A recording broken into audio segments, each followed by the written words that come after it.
Assalamualaikum warahmatullahi wabarakatuh. Apa kabar Soli dan Soliha?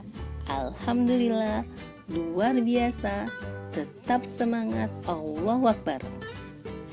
Semoga kakak semuanya dalam keadaan sehat dan tetap semangat belajar di rumah.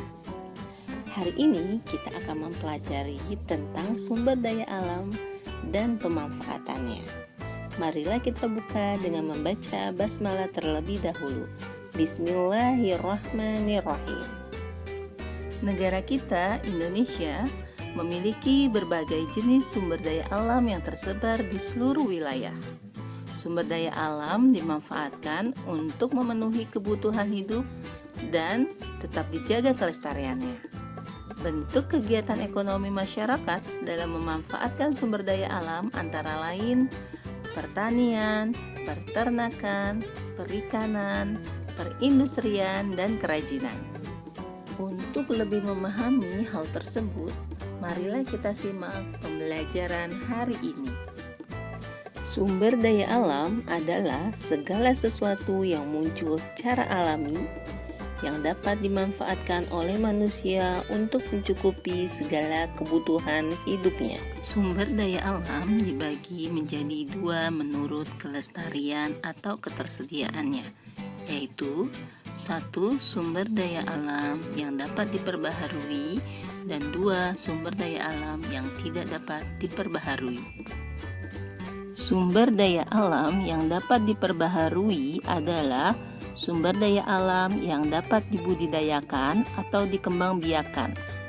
Karena dapat dikembangbiakan, sumber daya alam ini bisa lestari atau tidak akan habis. Contohnya adalah hewan dan tumbuhan. Sumber daya alam lestari secara alami diantaranya adalah tanah, air, udara, dan matahari. 1. Hewan. Hewan dapat dikembangbiakan dengan cara beranak dan bertelur. Sumber daya alam hewan meliputi hewan ternak, unggas, dan ikan. Kedua adalah tumbuhan. Tumbuhan dikembangbiakan dengan biji, tunas, dan spora. Sumber daya alam tumbuhan diantaranya adalah tanaman pangan, tanaman industri, dan hutan. Ketiga adalah air. Air merupakan sumber daya alam lestari atau dapat diperbaharui. Air tidak akan habis meskipun digunakan terus-menerus. Tetapi kita juga harus tetap menghemat air untuk keberlangsungan hidup. Keempat, tanah. Tanah juga merupakan sumber daya alam lestari. Secara alami, tanah mengalami proses pembentukan, mulai lapisan atas sampai lapisan bawah. Pembentukan tanah antara lain humus, pelapukan batu, dan pelapukan material gunung api. Kelima, udara. Udara adalah sumber daya alam lestari atau dapat diperbaharui. Di dalam udara terkandung beberapa macam zat atau gas yang sangat dibutuhkan oleh kehidupan manusia, hewan, dan tumbuhan. Manusia dan hewan bernafas menggunakan oksigen dan mengeluarkan karbon dioksida, sedangkan tumbuhan bernafas mengambil karbon dioksida dan menghasilkan oksigen. Keenam, matahari. Matahari merupakan sumber daya alam lestari. Sinar matahari menjadi sumber tenaga bagi makhluk hidup lain.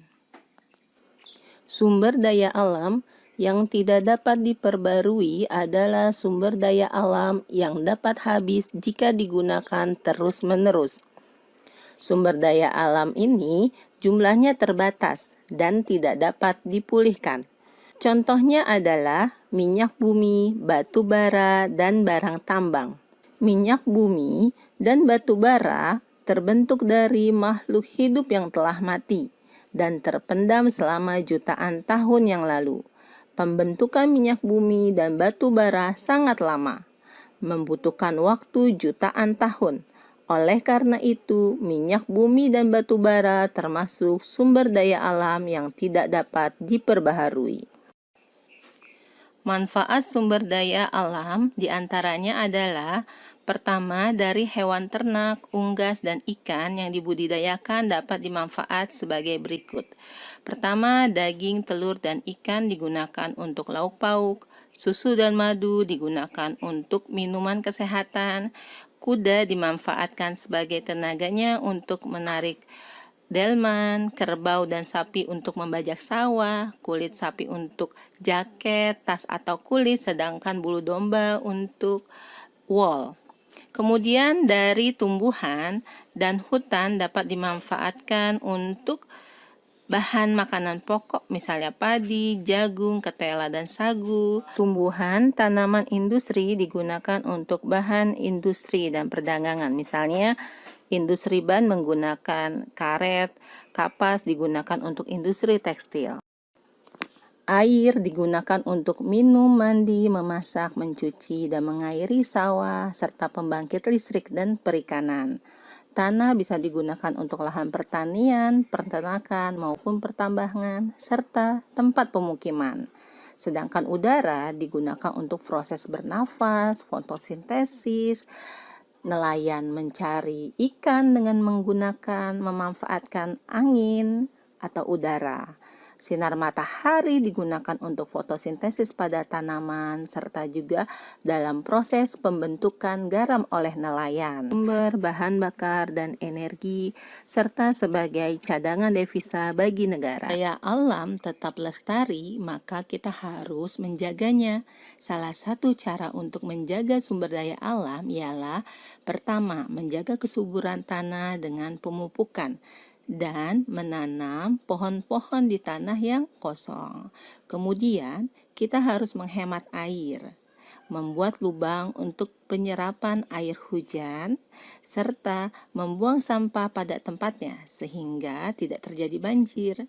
Kemudian, pelestarian hutan, yaitu menanam kembali hutan ketika hutan itu setelah ditebang dan melakukan tebang pilih, serta melakukan penghematan dalam penggunaan sumber daya alam yang tidak dapat diperbaharui. Alhamdulillah, pelajaran kita sudah selesai.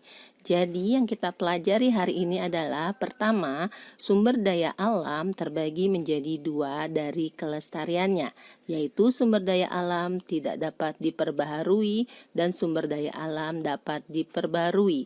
Kedua, kita telah mempelajari manfaat-manfaat dari sumber daya alam.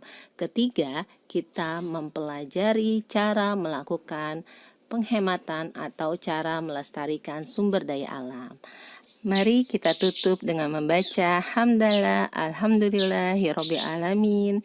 Sampai bertemu lagi pada pembelajaran selanjutnya. Assalamualaikum warahmatullahi wabarakatuh.